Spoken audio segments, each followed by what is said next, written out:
Welcome to the deep dive, everyone. Today we are going to be tackling chillum pipes. That's kind of Mm, simple, straight pipes. yeah. And it turns out there's a lot more to them than meets the eye. Hmm. We're going to be pulling information from a source titled, Well, this is interesting. and this deep dive was actually requested by you guys. That's right. We're going to be covering everything from the history and mechanics of chillums to their cultural significance and even some tips on how to use and clean them. I have to admit, I was a little surprised to see a request for a whole deep dive on chillums. Really? I thought they were pretty straightforward, Oh, interesting. but I'm ready to be proven wrong. Okay. So let's start with the basics. What exactly is a chillum and how does it work? So a chillum is basically a straight conical pipe, often made from materials like clay glass or even stone. Hmm. And it's a direct draw experience, meaning there's no water filtration like you'd find in a bong. You simply pack your herbs in the bowl at one end, light it, and inhale through the mouthpiece at the other. Interesting. So it's all about that pure, unfiltered hit. Now, I know the source mentions that chillums are one of the oldest smoking devices out there, Yep. but just how old are we talking? We're talking centuries, possibly even millennia. Wow. Chillums have a very deep history rooted in ancient cultures all around the world, often used in spiritual ceremonies and rituals. Wow, that's amazing. So it's not just some trendy smoking device, it has real cultural and historical significance. Absolutely. In India, for example, chillums are traditionally associated with Hindu sadhus. Okay. These are ascetic holy men who use chillums as part of their spiritual practice. So it's not just about recreation, there's a deeper spiritual dimension to chillums in certain cultures. Exactly. They've been used for everything from connecting with the divine to achieving altered states of consciousness. Wow. That makes you think about the chillum in a whole new light. Mm. It's not just a pipe, it's a tool with a rich and layered history. Precisely. Yeah. And that history is part of what makes chillums so fascinating. Okay, so we've got this ancient smoking device that's still popular today. I'm guessing there's a good reasons why people still choose chillums over other smoking methods like bongs or vapes. You're right. Chillums offer several benefits that make them appealing even in the modern world. One major benefit is their portability. Okay. Chillums are incredibly discreet and easy to transport. You can slip one in your pocket and go, which you Sure. can't really do with a bong. That makes sense. It's like the grab and go option for smokers on the move. Exactly. Another benefit is their simplicity. Okay. Chillums are incredibly user-friendly. There are no complex parts, no water chambers to fill, no batteries to charge. So it's like the ultimate low-maintenance smoking device. Exactly. And because of that simple design, they're also very easy to clean. That's always a plus. Nobody wants to spend hours scrubbing their smoking device. You're telling me. But beyond the practicality, there's also something to be said for the direct, potent hit that a chillum delivers. Okay, let's talk about that. How does the smoking experience of a chillum compare to, say, a bong? I know you mentioned chillums don't have water filtration. That's a key difference. Yeah. Bongs use water to cool and filter the smoke, making the hit smoother and less intense. Right. Chillums, on the other hand, provide a more concentrated, unfiltered experience. So it's like the difference between drinking a shot of espresso versus a latte. I love that analogy. You get the full, unadulterated flavor and intensity of the herbs with a chillum. Okay. Some users actually prefer that raw, unfiltered experience. They say it allows them to better taste the nuances of the herbs. Interesting. I can see how that would appeal to connoisseurs who really want to appreciate the subtleties of different strains. But I have to imagine that unfiltered hit is pretty strong, right? It can be. It's definitely not for the faint of heart. But that intensity is part of the appeal for many chillum enthusiasts. Okay, so we've got portability, simplicity, and a potent hit. Anything else that sets chillums apart for the crowd? Well, there's also the cultural and historical significance. Yeah. For some people, using a chillum is a way to connect with a tradition that spans generations. Yeah. It's a way to tap into a practice that's been passed down for centuries. That's a cool way to think about it. It's not just about getting high, it's about experiencing something that has deeper meaning. Exactly. It adds a whole other dimension to the experience. Well, I have to admit, I'm starting to see why chillums have stood the test of time. They offer a unique blend of practicality, potency, and a connection to history. I agree. They're a testament to the enduring appeal of simple, effective tools that have been used and appreciated for centuries. Before we move on, though, I want to make sure we're all on the same page about how to actually use a chillum. Okay. I'm guessing there's a right way and a not-so-great way to do it. You're absolutely right. While chillums are simple to use, there's some best practices to ensure a smooth and enjoyable experience. Okay, walk us through it. What are the key steps? First things first, you want to make sure your herbs are ground to a consistent texture. Oh. This ensures even burning and prevents any large chunks from clogging the airway. So no trying to cram a whole nug in there. Definitely not. You want a nice, even grind for optimal airflow and combustion. Makes sense. What's next? Next, you'll pack the ground herbs into the bowl of the chillum. But here's a crucial tip. Don't overpack it. Why is that? Overpacking restricts airflow, which can make it incredibly difficult to draw the smoke through. So it's like trying to breathe through a straw that's packed with cotton candy. Exactly. You want enough herbs to generate a good amount of smoke, but not so much that it creates a blockage. It's all about finding that sweet spot. Got it. Pack it just right, not too loose, not too tight. Okay, what's next? Now comes the lighting. And again, there's a technique here. You want to light the herbs evenly across the surface of the bowl. Why is even lighting so important? It prevents hot spots, which can lead to harsh, uneven burning and wasted herbs. Yeah. Even lighting ensures a smooth, consistent burn from start to finish. Okay, so we've ground our herbs, packed the bowl just right, and lit it evenly. What's the final step? Now you're ready to inhale. But here's where people often go wrong. They tend to take huge, aggressive drags, which can lead to coughing fits and a less than enjoyable experience. Yeah, I've definitely been there. You end up hacking your lungs out, not really tasting anything. Exactly. The key with the chillum is to inhale slowly and steadily. Gentle, controlled inhales will draw the smoke into your lungs smoothly, allowing you to savor the flavor and avoid any harshness. That makes sense. It's about appreciating the experience, not rushing it. Precisely. And remember, you can always take multiple smaller puffs instead of one big inhale, if that feels more comfortable. Great advice. So we've covered the basics of using a chillum, but like any smoking device, it needs to be kept clean, right? Absolutely. Regular cleaning is essential for maintaining both the flavor and functionality of your chillum. The source actually emphasizes this point, mentioning how residue can build up over time, affecting the smoking experience. That's right. A buildup of residue can make the smoke harsh and unpleasant. Plus, it can restrict airflow and even affect the way the chillum burns. So it's not just about aesthetics, it's about performance and taste. Okay, so how do we keep our chillums sparkling, clean, and ready for action? The source outlines two main cleaning methods, using alcohol and salt and boiling. Okay, let's break down each method. What's the alcohol and salt technique all about? This method utilizes isopropyl alcohol and coarse salt to scrub the pipe and break down any stubborn residue. So it's like creating a little cleaning cocktail for your chillum. Exactly. You simply pour the mixture into the pipe, shake it gently, and let the alcohol and salt work their magic. Then you rinse thoroughly with warm water. Sounds pretty straightforward. What about the boiling method? This involves boiling the pipe in water for a few minutes to loosen and remove residue. It's a good option for a deep clean, but you need to be careful with glass chillums. Why is that? Sudden temperature changes can cause glass to crack. So if you're boiling a glass chillum, make sure to let it cool down completely before handling it. Good point. Safety first. Always. Okay, so we've covered how to use and clean a chillum, but before we move on, I'm curious about something. What's that? You mentioned how the material of a chillum can impact the smoking experience. The source lists clay, glass, and stone as common materials. Can you talk a little bit about the pros and cons of each? Absolutely. Each material brings its own unique characteristics to the table, affecting everything from flavor to durability. Okay, let's start with clay. What are the defining features of a clay chillum? Clay chillums are considered the most traditional type. They're often handcrafted, which gives them a unique artisanal feel. Many people believe clay imparts a cool, earthy flavor to the smoke, almost like it's enhancing the natural taste of the herbs. Interesting. So it's not just about the look and feel, it's about the taste, too. Exactly. However, clay chillums can be more fragile than other materials. They're prone to breaking if dropped, and they require careful cleaning to prevent residue buildup in the porous clay.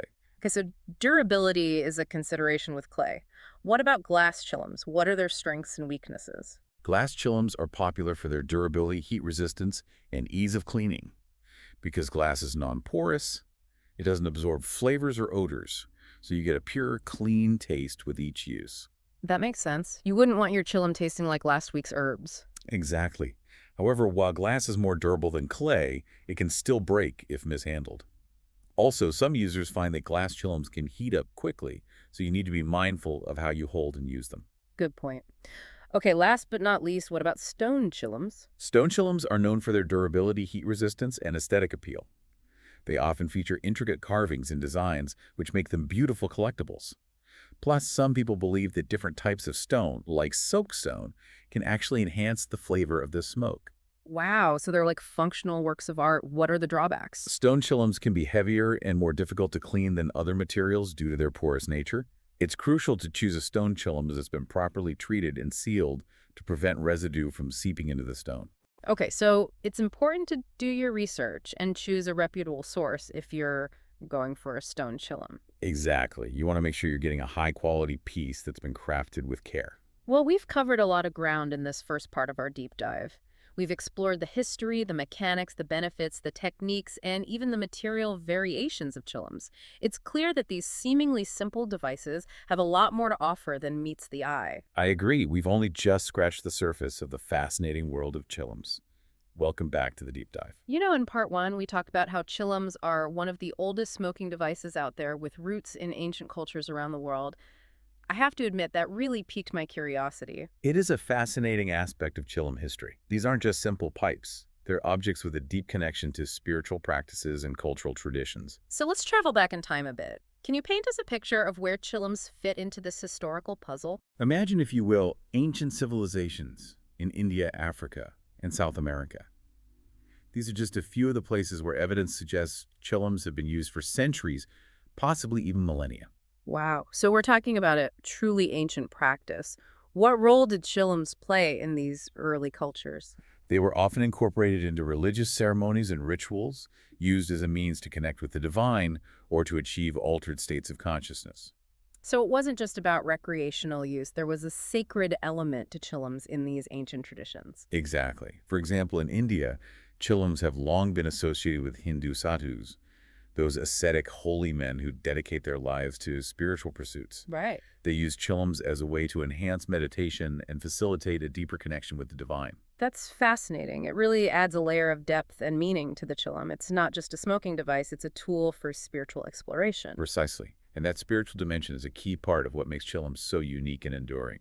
I'm curious, do we know how chillums made their way from these ancient traditions to their modern day use? It seems like there must have been some cultural exchange or diffusion of knowledge over time. You're spot on. As cultures interacted and ideas spread, the use of chillums likely traveled along those pathways. Trade routes, migration patterns, and even religious movements likely played a role in disseminating the knowledge and practice of using chillums. So it's like a cultural ripple effect with the chillum making its way across continents and influencing different societies. Exactly. And as it traveled, the chillum probably evolved and adapted to fit the specific needs and preferences of different cultures. Imagine the variations in design materials and even rituals associated with chillum use across different regions and time periods. That's a great point. It's like how a recipe gets passed down through generations, with each family adding their own unique twist. So the chillum we see today is likely a culmination of centuries of cultural exchange and innovation. Precisely. It's a fascinating reminder that even seemingly simple objects can have a rich and complex history. Okay, so we've got this ancient smoking device with a deep cultural and spiritual history, but it's also a device that's still used today, even with all the modern smoking alternatives available. Why do you think chillums continue to appeal to people in the 21st century? I think it speaks to a few key factors. First, there's the simplicity and efficiency of a chillum. They're incredibly user-friendly, requiring no special skills or knowledge to operate. You just pack it, light it, and enjoy. It's like the analog version of smoking, right? No need for batteries, buttons, or complicated instructions, just a straightforward, time-tested design. Exactly. And in a world that's increasingly dominated by technology and complexity, that simplicity can be incredibly appealing. I can see that. There's something refreshing about going back to basics sometimes. But you also mentioned efficiency. What makes chillums efficient? They deliver a concentrated, potent hit, making them an efficient way to consume herbs. You get a lot of impact from a relatively small amount of material. So it's like getting the most out of your herbs, so to speak. Yeah, precisely. Hmm. And then there's the historical and cultural significance we've been discussing. For some people, using a chillum is a way to connect with a tradition that spans generations. It's a way to tap into a practice that's been passed down for centuries, a tangible link to the past. That's a powerful idea. It's not just about the physical act of smoking, it's about the symbolism, the history, the connection to something larger than oneself. Exactly. And that connection can be incredibly meaningful for some people. It's like holding a piece of history in your hand, a reminder of the enduring power of tradition and ritual. It's amazing how a seemingly simple object like a chillum can evoke such profound thoughts and feelings. It really speaks to the multifaceted nature of human experience and our desire to connect with something beyond the everyday. I couldn't agree more. It's a testament to the power of objects to hold meaning and connect us to something greater than ourselves. Okay, so we've talked about the history, the cultural significance, the reasons why chillums remain popular today, but I want to shift gears a bit and talk about the materials used to make chillums. We touched on this briefly in part one, but I'd love to delve a little deeper. Absolutely. The material of a chillum is a key factor that influences the overall smoking experience. It affects everything from flavor to durability to aesthetics. Right. And as we mentioned before, clay, glass, and stone are the most common materials. So let's start with clay. What are the unique characteristics of a clay chillum? Clay chillums are the most traditional type, often associated with ancient cultures and spiritual practices. They're typically handcrafted, which means each one is unique with its own subtle variations in shape, texture, and design. So there's an artisanal element to them. It's like each clay chillum is a one-of-a-kind piece of art. Exactly. And beyond the aesthetics, clay is believed to provide a cool, earthy flavor to the smoke, almost as if it's enhancing the natural taste of the herbs. Now, why is that? Does the clay actually interact with the smoke in some way to alter the flavor? That's a great question. It's thought that the porous nature of clay allows it to absorb some of the heat from the smoke, resulting in a cooler, smoother draw.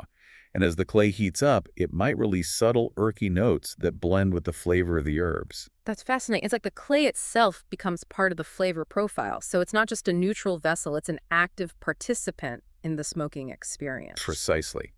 However, that porous nature also means clay chillums require careful cleaning and maintenance to prevent residue buildup, which can affect both the flavor and airflow. Right, we talked about that in part one. So there's a bit of a trade-off with clay. You get the unique flavor and aesthetics, but you also have to be more diligent about cleaning. That's a good way to put it. It's all about choosing the material that best suits your preferences and smoking style. Okay, let's move on to glass chillums. What are their defining characteristics? Glass chillums are known for their durability, heat resistance, and ease of cleaning. Glass is non-porous, which means it won't absorb flavors or odors, ensuring a pure, clean taste with every use. That's a big plus for flavor enthusiasts. You wouldn't want your current smoking session tasting like last week's herbs. Exactly. Plus, glass is relatively easy to clean. A quick rinse with isopropyl alcohol is usually all it takes to keep a glass chillum sparkling. Sounds convenient. Any downsides to glass chillums? While glass is more durable than clay, it can still break if dropped or mishandled. Also, some users find that glass chillums can heat up quickly, especially with repeated use. So you need to be mindful of how you hold and use them. Good point. It's always better to err on the side of caution when dealing with hot objects. Absolutely. Safety should always be a top priority. Okay, so we've got clay and glass. Last but not least, let's talk about stone chillums. What makes them stand out? Stone chillums are a fascinating option, known for their durability, heat resistance, and unique aesthetic appeal. They often feature intricate carvings and designs, making them not just smoking devices, but beautiful works of art. I've seen some stunning examples of stone chillums online. They're like little sculptures you can smoke out of. Exactly.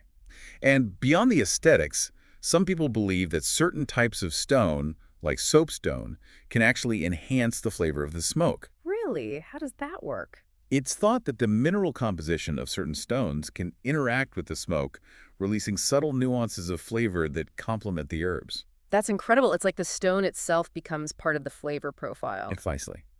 However, it's important to note that stone chillums can be heavier and more difficult to clean than other materials due to their porous nature. It's crucial to choose a stone chillum that's been properly treated and sealed to prevent residue from seeping into the stone. So it's all about weighing the pros and cons and choosing the material that best aligns with your preferences and priorities. Exactly. There's no right or wrong answer. Yeah. It's about finding the chillum that feels right for you. Well, we've covered a lot of ground in this second part of our deep dive. We've explored the history, the cultural significance, and even the nuances of different materials used to make chillums. It's clear that these seemingly simple devices are anything but simple. I agree. Chillums offer a fascinating glimpse into the history of smoking practices, the evolution of cultural traditions, and the enduring human desire to connect with something beyond the everyday. Welcome back to the deep dive for this final part of our exploration of chillums. It's been quite a journey, hasn't it? Yeah. We've traveled through history, explored cultural traditions, and even geeked out a little on the science of different materials. One thing that's been on my mind, though, is the future of chillums. Oh, yes. How do these ancient devices fit into a world that's constantly evolving, especially when it comes to smoking technology? Hmm. It's a great question, and one that I find myself pondering quite a bit as well. You would think that with all of these newfangled devices, something as simple as a chillum might fade into obscurity. Right. It's like the difference between a vintage record player and a streaming service. That's a perfect analogy. But here's the thing. Sometimes that simplicity is exactly what people crave. You mean like a backlash against all the technology? Huh? A desire for something more authentic, more hands-on? Precisely. In a world that's increasingly fast-paced and digital, there's something grounding about the ritual of using a chillum. It's a tactile experience, a connection to a slower, more deliberate way of life. It's like the slow food movement, but for smoking. I love that. Right. It's about savoring the process, appreciating the craftsmanship, and connecting with a tradition that stood the test of time. And let's not forget the sustainability aspect. Chillums are typically made from natural materials and don't require any batteries or electricity. That's a crucial point. As more and more people become conscious of their environmental impact, the sustainability of chillums becomes a real selling point. So it seems like chillums have a few things going for them, even in the face of modern technology. They offer simplicity, a connection to history and tradition, and a more sustainable approach. Exactly. But there's another dimension to this conversation that we need to address, and it's a sensitive one, the question of cultural appropriation versus appreciation. Right. Given the deep cultural and spiritual significance of chillums in many traditions, we need to be mindful of how we approach their use. It's about recognizing and respecting those traditions, ensuring that our use of chillums doesn't trivialize or exploit their cultural meaning. So how do we navigate this complex issue? How do we enjoy chillums for their intended purpose while still honoring their cultural heritage? Well, I think education is paramount. It's about taking the time to learn about the history and cultural significance of chillums in different societies. So doing our homework, understanding the context, and being sensitive to the nuances. Exactly. And it's also about being mindful of our intentions. Are we using chillums in a way that's respectful? Are we acknowledging their cultural origins? And avoiding any actions or behaviors that might be perceived as insensitive or disrespectful. Precisely. It's about approaching chillum use with awareness, humility, and a genuine desire to appreciate the rich tapestry of cultures they represent. That makes a lot of sense. It's not about shying away from chillums altogether, but rather about using them in a way that's informed and respectful. Exactly. It's about finding that balance between appreciating a tradition and ensuring we're not exploiting or misrepresenting it. Well, I think we've covered just about everything there is to cover about chillums. From their ancient origins to their modern-day use, from the practicalities of cleaning to the complexities of cultural appropriation. It's been a fascinating journey exploring the multifaceted nature of these seemingly simple devices. I have to say, I've gained a whole new appreciation for chillums. I started this deep dive thinking they were pretty straightforward, but I've learned that there's a depth and richness to them that I never would have imagined. I agree. It's a reminder that even the most seemingly simple objects can hold a wealth of history, culture, and meaning. And it's up to us to approach those objects with curiosity, respect, and a willingness to learn. Well said. And with that, we've reached the end of our deep dive into the world of chillum pipes. Thank you for joining us on this incredible journey. We hope you've enjoyed exploring the history, the culture, and the enduring appeal of these fascinating smoking devices. Until next time, keep exploring, keep learning, and keep diving deep into the world around you. We'll see you back here soon for another deep dive into a new and intriguing topic.